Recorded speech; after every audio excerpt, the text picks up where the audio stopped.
할머니 무고들도 구했으니 다시 부딪혀봐야지. 팔척기가 다시 나타났습니다.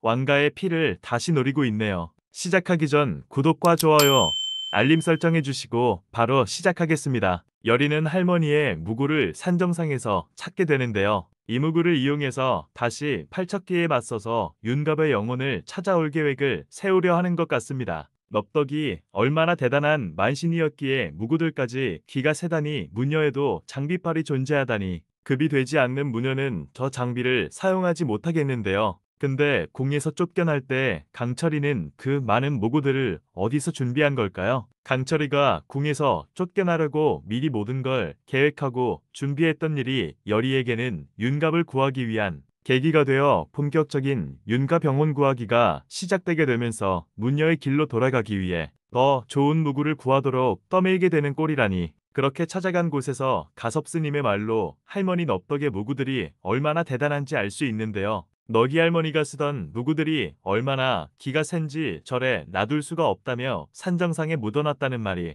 이제 만신의 기운을 가진 여리가 무구까지 얻었으니 본격적인 귀신들과의 쟁투가 벌어지리라 생각됩니다. 떠날 생각인 게냐? 이쪽으로 도망치던 사내와 계집을 보지 못하셨습니까?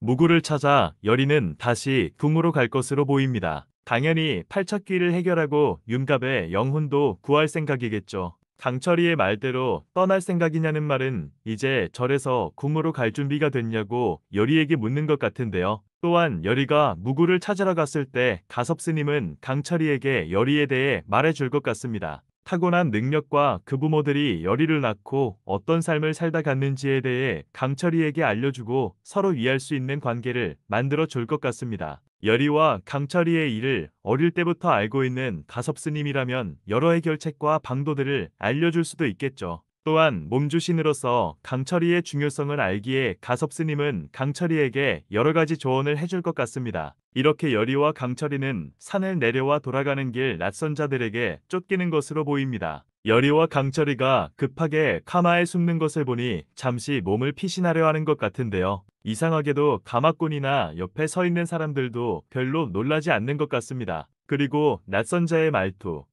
정중하게 묻는 듯한 말투를 보았을 때 궁에서 나왔을 가능성이 높아 보입니다. 가마에 타는 모습을 보고 있는 대가대가 씨와 종의 모습이 보이는데요. 아씨라는 사람은 두 손을 공손히 모은 것으로 보아 강철이나 여리를 아는 사람이 아닐까요? 윤갑을 아는 사람일 수도 있죠. 그렇다면 제일 가능성이 높은 건 윤갑에게 호감이 높은 사람, 바로 전 저희정의 고명딸인 최인선이라고 생각되는데요. 강철이가 윤갑의 모습을 하고 있으니 무조건 도와주려고 했을 것으로 여겨지는데요. 둘이 대체 그 안에서 뭘 하시려고? 가마 안에서는 여리와 강철이의 두근두근 타임이 있었네요. 밖에서 일어나는 일에 발끈한 강철이가 말을 하려고 하자 여리가 그 입을 막는 것 같은데요. 그때 강철이의 심장이 또 두근두근거리겠죠. 윤갑의 몸이 여리에게 요동을 치는 건지 강철이의 마음이 여리에게 두근거리는 건지 아직은 알 수 없지만요. 그리고 목소리를 들으니 더 확실해지는 것 같습니다. 전저희정의 외동딸 최인선이 맞네요. 여리와 강철이의 가마한 모습을 본 최인선은 둘이 안에서 뭐라고 있냐며 묻는데요. 질투를 느꼈을 수도 있겠어요. 윤갑에게 마음이 있는 인선에겐 여리가 곱게 보이지 않겠죠. 그래도 인선의 도움으로 여리와 강철은 위기를 넘기는 듯 보입니다. 의식부터 준비하거라. 너의 든든한 뒷배가 되어줄 것이다. 드디어 강철이와 여리가 계약을 하는 것 같습니다. 강철이가 여리에게 몸주신이 되면서 여리는 더욱 강력한 힘을 얻겠죠. 강철이의 말처럼 든든한 뒷배가 되어준다는 말이 벌써 두근거리게 합니다. 의식을 준비하고 반지를 끼워주는 장면이 꼭 식을 거행하는 것처럼 보이네요. 강철이는 물이 힘의 원천이라 물가에서 식을 거행하는 모습이었습니다. 이제 여리는 만신으로 강한 실력을 바탕으로 이무기의 힘까지 얻어 실력 발휘할 일만 남았네요. 얼마나 강한 모습을 보여줄지 벌써 기대가 되네요. 합체 기술이 나오는 건가요? 따로 싸워도 해볼만 했는데 힘을 합친다면 상대가 될까요? 그래도 팔척기 또한 대비의 아들 영인대군의 영혼을 취했을 가능성을 보았을 때 힘은 더 강해졌으리라 생각됩니다. 너희를 급히 찾는 분이 계시다. 누군가 그 왕자를 제물로 바친 게지. 너였어? 대군을 저리 만드니가? 너희를 급히 찾는 분이 있다며 찾는 사람, 얼굴을 보니 왕의 호위무사였던 걸로 추정되는 사람이 보입니다. 내금이 군관 서재일인데요. 추측하건대 영인대군은 팔척귀에게 당한 것 같습니다. 여리가 영인대군의 죽은 모습을 잠깐 본 것 같은데 팔척귀에게 영인대군이 죽자 왕이 여리와 강철이를 찾는 것 같습니다. 여리가 마지막에 궁에서 쫓겨날 때 왕에게 팔척귀가 다시 올 거라고 경고했었는데요. 그걸 염두에 둔 것인지 왕은 세자와 자신의 안위를 위해 궁으로 여리와 강철이를 다시 은밀히 들이기 위해 사람들을 보낸 것 같습니다. 이로 인해 다시 궁으로 입궁하게 되는 여리와 강철이 팔척귀를 모시고 있는 풍사는 또 다른 모략을 꾸미고 있는 것 같습니다. 예고편 외다리 귀신이 다시 마을을 활보하고 다니는 걸로 보아 잡귀들을 이용해 영혼들을 모아서 팔척귀에게 가져다 바치려고 할 것으로 보입니다. 궁에 들어온 여리는 수살귀를 찾아 영인대군의 일을 묻는 것 같은데요. 영인대군이 자신의 부모와 동생들에게 한일을 구하는 수살귀는 여리의 계의심을 받을 것 같습니다. 그러나 영인대군이 팔척귀에게 당하는 것을 본 사실을 여리에게 말해주면서 오해는 풀리겠죠. 그로 인해 여리는 팔척귀가 아직도 왕가의 피를 노리고 있는 것을 왕에게 구하고 준비를 단단히 할 것으로 보이는데요. 풍산의 혼잣말로 보아 원자를 또 노릴 것으로 보입니다.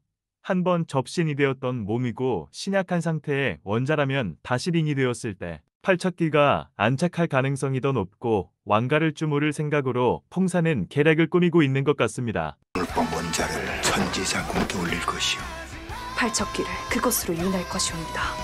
원자를 천지장군 곧 팔척귀에게 올린다는 풍산의 말과 여리가 팔척귀를 그곳으로 유인한다는 말을 합니다. 풍산이 원자를 다시 노릴 것을 알고 준비를 하는 것으로 보이는데요. 여기서 윤갑의 모습을 한 강철이가 여기저기 복면을 씌고 궁에서 이리저리 달리는 모습이 보입니다. 뭔가 치밀한 계획을 세우는 것 같은데요. 아마도 팔척귀를 유인하기 위한 행동이라 생각됩니다. 추측하건대 여리와 윤갑이 있는 왕의 처소에 원자가 같이 앉아있는 모습이 보이네요. 그 사실로 볼 때 왕과 원자가 있는 곳으로 유인해서 결판을 내려고 했겠죠. 풍산과 여리의 실력 싸움과 몸주신인 팔척귀와 강철이의 싸움이 벌써부터 기대가 되는데요. 허무하게 결판이 나지 않을 거라 생각됩니다. 왜냐하면 왕가에 대한 계략의 본질이 드러나지 않았기 때문입니다. 어떻게 해서 시작된 일인지도 밝혀져야 하고 풍산 같은 잡기술사가 어떻게 감당하기 힘든 팔척귀 같은 존재를 몸주신으로 모시게 되었는지도 밝혀져야 하니까요. 이렇게 이둘의 싸움을 앞두고 있는 궁이 상황인데요.